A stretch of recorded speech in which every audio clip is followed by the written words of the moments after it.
అందరికీ నమస్కారం. ఈ వీడియోలో నేను మహాలయ అమావాస్య అంటే ఏమిటి, పితరులకు శ్రాద్ధం ఎప్పుడు ఎలా అర్పించాలి, ఈ మహాలయ అమావాస్య రోజున తప్పనిసరిగా తర్పణం వదలాలా, పితృకర్మలు ఎవరు చేయాలి, ఎందుకు చేయాలి, పితృదేవతలకు ఈ మహాలయ అమావాస్య అంటే ఎందుకు అంత ఇష్టం అన్న పూర్తి వివరాలను ఈ వీడియో ద్వారా తెలుసుకుందాం. మొదటిసారి ఛానల్ని చూసేవాళ్ళు మా ఛానల్ని సబ్స్క్రైబ్ చేసి పక్కనే ఉన్న బెల్ ఐకాన్ని ప్రెస్ చేయండి. దీనివల్ల మీకు రానున్న ఆధ్యాత్మిక వీడియోస్ అన్నీ కూడా నోటిఫికేషన్ ద్వారా మీకు అందుతాయి. అలాగే మీరు ఎటువంటి వీడియోని మిస్ కాకుండా చూడగలరు. మా వీడియోస్ మీకు నచ్చినట్లయితే లైక్ చేయండి, షేర్ చేయండి. పితరులను ఉద్దేశించి వారి ఆత్మను తృప్తి పరచటానికి శ్రద్ధతో అర్పించేదే శ్రాద్ధం. ఆత్మ శరీరాన్ని వదిలి వెళ్ళాక దాని సూక్ష్మాతి సూక్ష్మ అంశం అటూ ఇటూ తిరుగుతూ ఉంటుంది. వారి వారి కర్మానుసార ఫలం లభిస్తుంది. పితృరుణం నుండి ముక్తి పొందటం చాలా కష్టం. తల్లిదండ్రులు సంతానం కోసం ఎంత తపిస్తారో వెలకట్టడం సాధ్యం కాదు. పితృగణాల శ్రాద్ధ కర్మ గౌరవప్రదంగా చేయటం సంతానం తప్పనిసరి విధి. శ్రాద్ధకాలం ప్రారంభమైందని తెలియగా పితృదేవతలు తమ తమ వారిని స్మరించుకుంటూ మనోమయ రూపంలో శ్రాద్ధ స్థలం చేరుకుంటారు. సూర్యుడు కన్యా రాశిలో ప్రవేశించగానే పితరులు తమ పుత్ర పౌత్రుల దగ్గరకు వస్తారని చెప్పబడింది. మహాలయ అమావాస్య నాడు వారు తమ సంతతి ద్వారం దగ్గరే నిలబడి ఉంటారు. ఆ రోజు వారికి శ్రాద్ధ కర్మ నిర్వహించకపోతే దీవెనకు బదులుగా శపించి వెళ్లిపోతారు అని పెద్దలు అంటారు. భాద్రపద మాసంలో కృష్ణపక్షం మొత్తాన్ని కూడా మహాలయ పక్షం అంటారు. ఈ పక్షమున అన్ని వర్గముల వారు తమ పెద్దలు మరణించిన తిథిని బట్టి ఆయా తిథులలో తర్పణ శ్రాద్ధ కర్మలు చేస్తారు. ఉత్తరాయణము దేవతల కాలము కనుక ఉత్తమ కాలమని, దక్షిణాయనము పితృకాలము కనుక అశుభ కాలమని మన పూర్వుల విశ్వాసము. ఈ మహాలయ అమావాస్య రోజు పితృదేవతలకు శ్రాద్ధము పెట్టవలెను.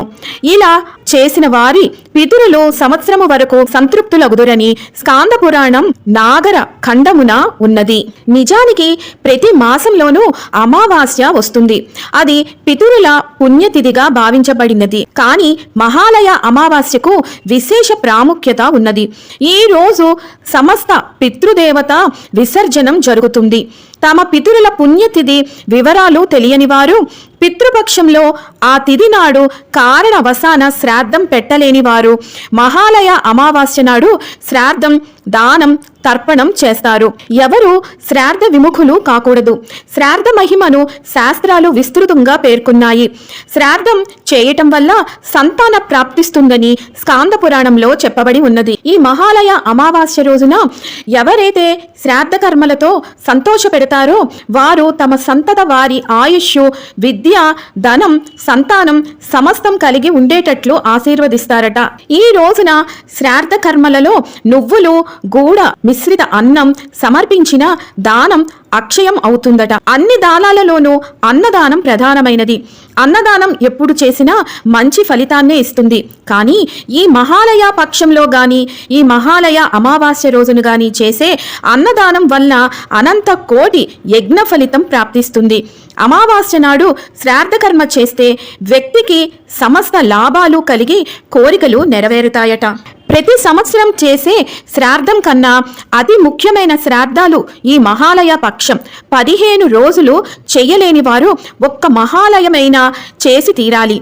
ఆర్థిక భావం వలన విద్యుక్తంగా శ్రాద్ధకర్మలు చేయలేకపోతే పితృపక్షంలో కేవలం శాకంతో శ్రాద్ధం చేయవచ్చు. అది కూడా వీలు కాకపోతే గోవుకు గ్రాసం పెట్టవచ్చు. అది చేయలేని వారు ఇక నిర్జన ప్రదేశంలో నిల్చొని అపరాహ్న సమయంలో 2 చేతులు ఆకాశం వైపు పైకి ఎత్తి పితృదేవతలకు నమస్కరించవచ్చు. శ్రాద్ధకర్మ చేత పితృదేవతలకు సంతృప్తి కలిగించిన వ్యక్తి భౌతికంగా సుఖ సంతోషాలు, పరలోకంలో ఉత్తమ గతులు లభిస్తాయని శాస్త్రాల ద్వారా తెలుస్తోంది. మీకందరికీ ఇక్కడ ఒక సందేహం కలగవచ్చు. శ్రాద్ధం పెట్టి పితరులను సంతోషపెడితే సంతానం ఎలా కలుగుతుంది, వారి అభివృద్ధి ఎలా కలుగుతుంది అని అనుకుంటారు కదా. మరణించిన ప్రాణి ఆత్మ రూపంలో పితృలోకంలో ఉంటుంది. ఆ ఆత్మ తన పూర్వ కర్మానుభావం కోసం తిరిగి ఈ భూమి మీద జీవాత్మగా అవతరించడానికి అన్నాన్ని ఆశ్రయించి తద్వారా పురుష ప్రాణి దేహంలో ప్రవేశించి శుక్లకణంగా రూపొంది స్త్రీ గర్భకోశంలో ప్రవేశించి శిశువుగా రూపాంతరం చెంది ఈ భూమి మీదకు వస్తుంది. మరణించిన తన పితరులకు మోక్షం కలగాలి అంటే కర్మ పరిపక్వం కావాలి. అలా జరగాలి అంటే పితృదేవతలు దేహధారణ చేసి ఈ లోకంలోకి రావాలి. అలా రావాలి అంటే వారికి అన్నాన్ని అందించాలి. అది రక్తం పంచుకుని పుట్టిన పుత్రులే అందించాలి. అప్పుడే వారికి పితృ రుణం తీరుతుంది. రుణం తీరడమే మోక్షం అంటే. అందుకే తప్పనిసరిగా ఈ మహాలయ పక్షంలో లేదు అంటే తప్పనిసరిగా అమావాస్య రోజున పితృదేవతలకు తర్పణాలు వదలాలి, శ్రాద్ధ కర్మలు నిర్వహించాలి.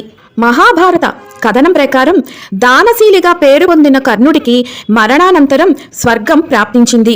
ఆయన స్వర్గలోకానికి వెళుతుండగా మార్గమధ్యంలో ఆకలి దప్పిక కలిగాయి. ఇంతలో ఒక ఫలవృక్షం కనిపించింది. ఆ పండు కోసుకొని తిందామని నోటి ముందుకు తెచ్చుకున్నాడు. ఆశ్చర్యం, ఆ పండు కాస్త బంగారపు ముద్దగా మారిపోయింది. ఆ చెట్టుకున్న పండ్లే కాదు, మిగతా ఏ చెట్టు పండ్లు కోయబోయినా అదే అనుభవం ఎదురయ్యింది. ఇలా లాభం లేదనుకుని కనీసం దప్పికైనా తీర్చుకుందామనుకుని సెలయేటిని సమీపించి దోసిట్లోకి నీటిని తీసుకొని నోటి ముందు ఉంచుకున్నాడు. ఆ నీరు కాస్త బంగారం నీరుగా మారిపోయింది. స్వర్గలోకానికి వెళ్ళాక అక్కడ కూడా అదే పరిస్థితి ఎదురయ్యింది. దాంతో కర్ణుడు తాను చేసిన తప్పిదం ఏమిటి, తనకిలా ఎందుకు జరుగుతుంది అని వాపోయాడు. కర్ణ, నీవు దానశీలిగా పేరు పొందావు, చేతికి ఎముక లేకుండా దానాలు చేశావు. అయితే ఆ దానాలన్నీ బంగారం, వెండి, డబ్బు రూపేణా చేశావు. కానీ కనీసం ఒక్కరికి కూడా అన్నం పెట్టి ఆకలి తీర్చలేదు.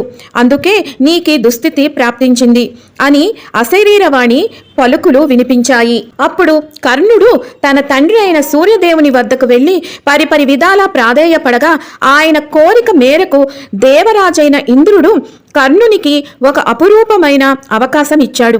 నీవు వెంటనే భూలోకానికి వెళ్ళి అక్కడ అన్నార్తులందరికీ అన్నం పెట్టి మాతాపితరులకు తర్పణములు వదిలి తిరిగి రమ్మన్నాడు.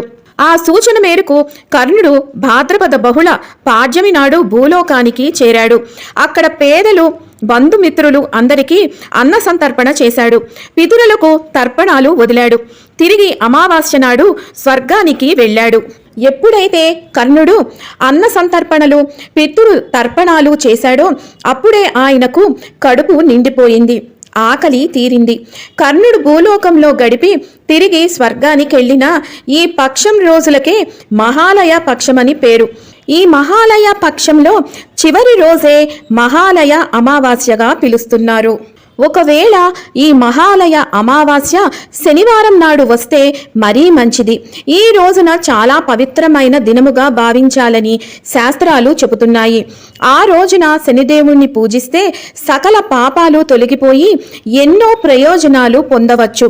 అంతేకాదు ఆరోగ్యం, సంపద, శ్రేయస్సులు కలుగుతాయి. అలాగే ఈ అమావాస్య రోజున పుణ్యక్షేత్ర దర్శించి స్నానాలు చేసి యాగాలు చేసి ఉపవాసం ఉంటే పాపాలు అన్నిటి నుంచి కూడా ముక్తి పొందుతారని శాస్త్రం.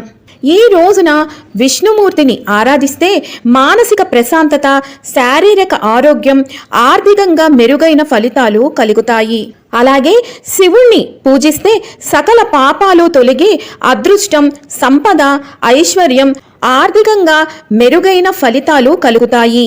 మీకు ఉన్న అన్ని దోషాలు పోవాలి అంటే చనిపోయిన పూర్వీకులకు ఈ రోజున నీటిని ప్రసాదించాలి.